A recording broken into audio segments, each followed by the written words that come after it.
Well, for our last sneak, I first asked, have you ever used Photoshop, Rain? Yes, yes, I have. Are you in the audience ready for the annual tradition of the mind-blowing Photoshop sneak? Yeah. Well, you've come to the right place. So I'm not even going to set this one up. I'm just going to bring out Yue Wang to show you a sneak we have around Photoshop that I think will just blow your mind. Can I get a free Photoshop out of this? I'll tell you what, if you'll sign one of the Rainn Wilson bobbleheads for Teresa Au, who's one of our admins at Adobe, I'll get you a copy of Photoshop. Really? Yes. Sweet. Done. No, done. That's Teresa. So with that, let's bring out Yue Wang, and let's see some cool Photoshop magic. Yue? Yue Wang.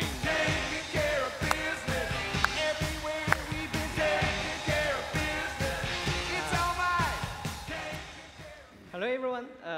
Here you see a crappy, blurry image that one of my friends took. He's probably drunk that day, like many of you right now. So he couldn't hold his camera steady when he shot this one.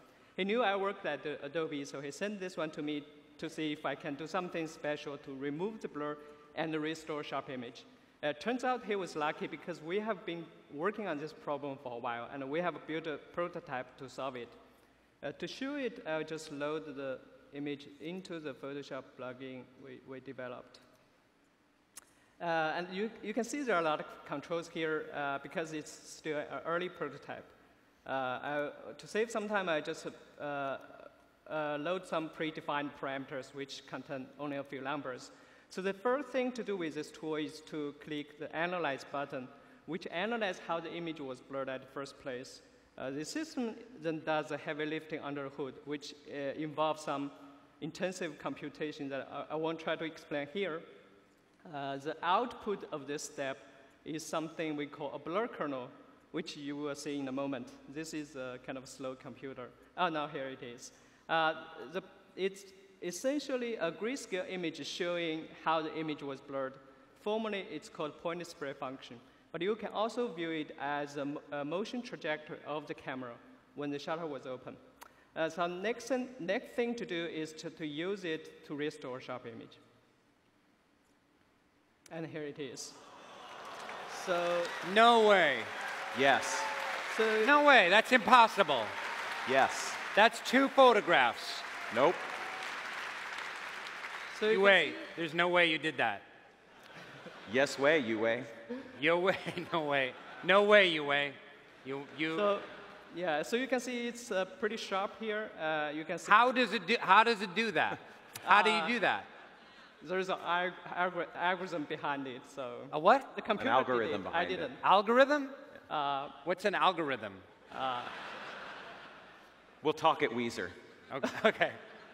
So yeah, if you look at this small poster, I'm going to switch back to original. You can see how much improvement we have done on this example. Ridiculous.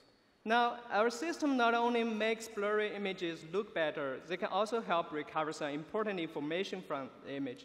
So here is a poster image I shot using my cell phone camera. My thought was to record the poster so I can read it at home, but I only found out it's too blurry, so I cannot read anything. So let's see if we can improve this image. Again, I just load the image into the plugin. For now, I just load some pre-select parameters. And because this is a relatively large image, I'm not going to use the whole image for analysis, which will take some time on this computer. So I'm just going to select a local region and ask the system to only analyze using this local region. And this is a special case because the image contains text. So we have to tell the system that we're dealing with text region so the system knows to apply some special treatment. Now, would this be like in the next version of Photoshop, for real? Remember we said sneaks. What? They may or may not appear in a future version. Right. We don't commit to timing for anything in a sneak, but right. You should can definitely see do the this. kernel here. You like it. Sorry. And similarly, we can define another preview window which allows you to preview local result to see if it is good. And here it is. Wow. So you can see, you can read the phone number. Who's the boss here? Who's in charge of all this? And oh, it was you. You two guys, you should do this in the next Photoshop. People will really, seriously, I'm just a chump. People will really like this. People will love it. Would I pay for it? No, absolutely not. I don't pay for anything anymore.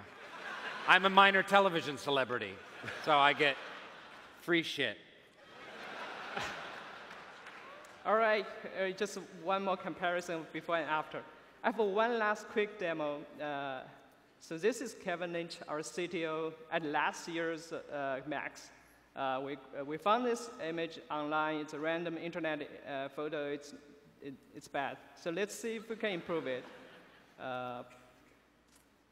Because this is a relatively small image, so I'm just gonna, I needed to load some parameters.